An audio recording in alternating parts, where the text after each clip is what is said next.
नमस्कार विद्यार्थी मित्रांनो, आज आपण इयत्ता 4थी विषय गणित यामधील आपला गुणाकाराचा आपला हा तिसरा व्हिडिओ आहे। तर हे गुणाकार साध्या पद्धतीने नाही तर ते लेटेस्ट पद्धतीने सोडवता येतात। अशा प्रकारे आपण पेज नंबर 30 वरील स्वाध्याय पाहणार आहोत। याच्या अगोदरचे आपले 2 स्वाध्याय सोडून झालेले आहेत, तर ते पण व्हिडिओ तुम्ही नक्की पहा। त्याची मदत ह्या व्हिडिओमध्ये पण तुम्हाला नक्की होईल गुणाकार ते करताना। तर याच्यामध्ये पहिला प्रश्न काय आहे, गुणाकार करा। म्हणजे सांख्यिकीय गणिते आहेत आणि हे खालचे शाब्दिक गणिते आहेत। तर या दोन्हीचं पण गुणाकाराचेच आहेत। तर हे दोन्ही पण गुणाकार ह्या लेटेस्ट पद्धतीने करायचे आहेत। तर पहिल्यांदा गुणाकार करामध्ये पहिला प्रश्न काय, 124 गुणिले 3। तर याच्यामध्ये जास्त करून मुलांना याची फोड अंकांची फोड करता येत नाहीत। म्हणजे आता समजा हे गणित आहे, तर इथं 245 आहे, तर 245 मध्ये 240 5 हे कसं करायचं ते समजत नाही। तर सुरुवातीला मी ते सांगते की 124 ची फोड कशी करणार, आपण एकक, हे दशक, हे शतक आहे। मग शतक आपण स्थानिक किंमत लिहिताना कसं लिहितो, ह्याची 1 लिहितो पहिल्यांदा। हे शतक स्थानी आहे म्हणून त्याच्या पुढे 2 अंक आहेत म्हणून 2 शून्य देतो म्हणजे 100। त्याच्यानंतर 2च्या पुढे 1 शून्य आहे म्हणजे 20 आणि त्याच्या पुढे एक अंक आहे म्हणून 0 देतो 2च्या नंतर। आणि मग त्याच्या पुढं 4 आहे, तर 4 एकक स्थानी असल्यामुळे 4, त्याच्या पुढे 0 देत नाही आपण, कारण त्याच्या पुढे अंक पण नाही आणि हे एकक स्थानी आहे। मग याची फोड कशी होणार, 100 अधिक 20 अधिक 4। मग अशा पद्धतीने बाकीचे ह्याचे पण आपण असंच 367 काय येणार, 300 अधिक 60 अधिक 7 अशा प्रकारे बाकीच्यांची पण आपण फोड करून गुणाकार करू शकतो। तर आपण हे गुणाकार करून घेऊयात। तर पहिलं गणित काय, 124 गुणिले 3। तर याची फोड पहिल्यांदा करायची। म्हणजेच इथं 2 गणित इथं केलेले आहेत। तर काय 124 ची फोड काय येणार, 100 20 4। सुरुवातीच्या कप्प्यामध्ये गुणाकाराचं चिन्ह टाकायचं, नंतर ह्याला कशानं गुणायचं, 3 न। मग 3 न 100 ला गुणलं 300 येणार, नंतर 3 न 20 ला गुणलं 60 येणार, नंतर 3 न 4 ला गुणलं 12।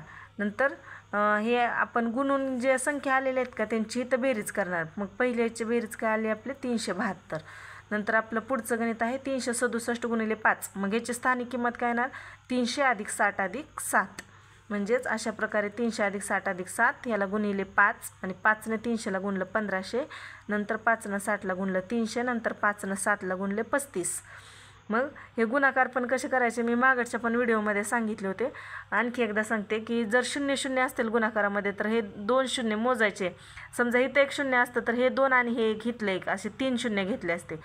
मग इथं आपल्याला ह्या 2 संख्याचा गुणाकार करायचा म्हणजे हे 2 शून्य घ्यायचे, 2 शून्य आणि 5 त्रिक 15 अशा प्रकारे 1500, नंतर हे 300, हे 35। हे आलेल्या गुणाकारांची इथं बेरीज करायची, त्याचं उत्तर येईल 1835।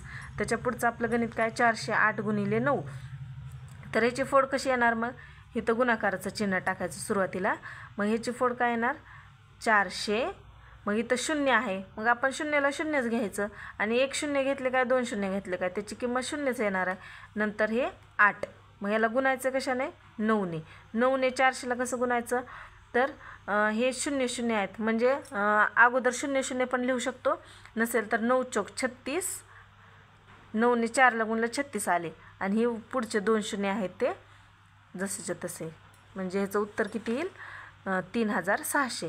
नंतर 9ने 0 ला गुणलं तर शून्याचा नियम आहे गुणाकाराचा, जर कितीही मोठी संख्या असू द्या त्या संख्येला जर 0 न गुणलं तर उत्तर कधी पण 0च येत असेल। जरी ती संख्या 1 लाख असू द्या किंवा 10 लाख असू द्या, त्या संख्येला जर 0 न गुणलं तर उत्तर 0च येणार।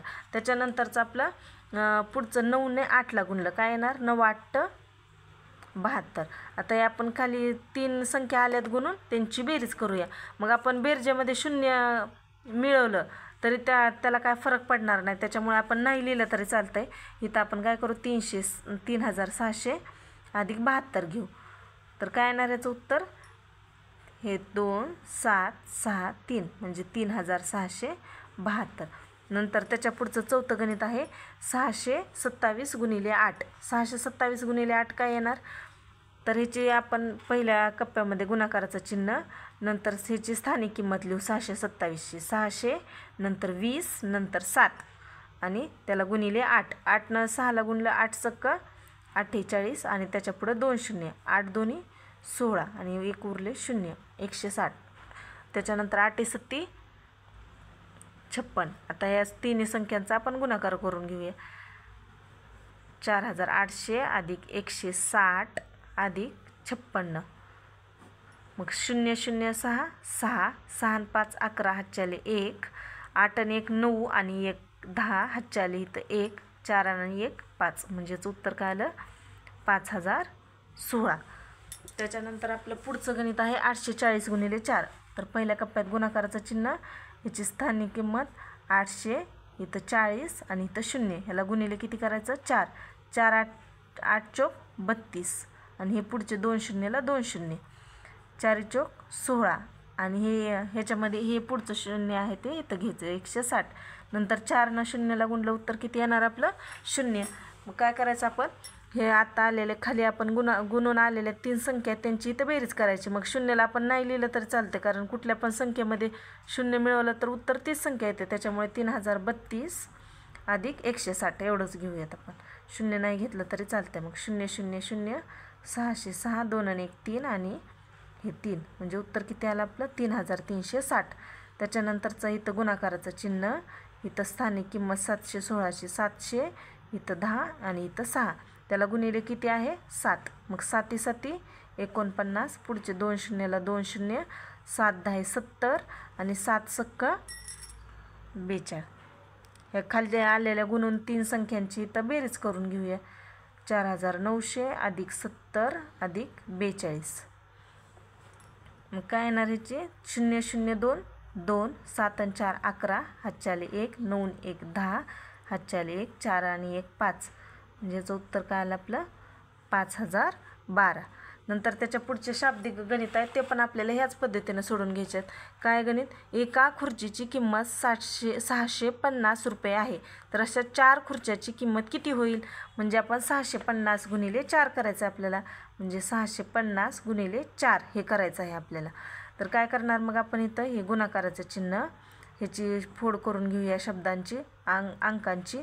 तर ह्याचे 600 येणार, नंतर 50 आणि इथं 0. त्याला गुणिले किती करणार 4 6 चौक 24 हे पुढचे 2 शून्याला 2 शून्य 4 पंचे 20 1 0 आणि 4 0 0. आता आलेले 3 ह्यांची बेरीज करू आपण. 3 ह्यांचे म्हणजे आता इथं 0 आले तर 0चं नाही पण घेतलं तर चालणार आहे. 2400 अधिक 200 म्हणजे किती येईल ह्याचं 0 0 6 2 म्हणजे 2600. मग काय होणार अशा 4 खुर्च्यांची. मग शाब्दिक गणित आहे तर पुढं आपल्याला शब्द अक्षरामध्ये एक वाक्य लिहिण्याची सवय असली पाहिजे शाब्दिक गणितामध्ये. तर काय लिहिणार त्याने विचारलं होतं अशा 4 खुर्च्याची किंमत किती होईल. तर इथं लिहायचं तर अशा 4 खुर्च्यांची किंमत 2600 रुपये होईल.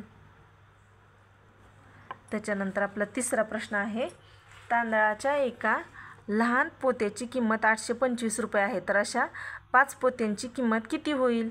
मग याला आपण काय करावं लागेल 825 गुणिले 5. मग काय येईल 825 फोड केल्यावर नंतर ह्या अंकांची तर 820 आणि नंतर 5 गुणिले याला काय करायचं 5 5 8 40 पुढं 2 शून्याला 2 शून्य 5 2 10 आणि हे 0 पुढचं 1 म्हणजेच 20 5 100 5 5 25. आता या तिन्ही संख्यांची आपण बेरीज करून घेऊया. तिथं काय येणार 4000 अधिक 100 अधिक 25 यांची बेरीज काय येईल 0 0 0 5 5.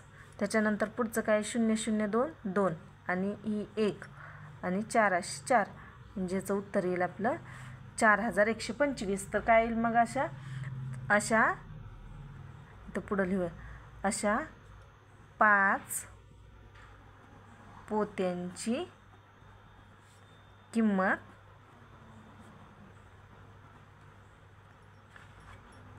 4125 रुपये होईल.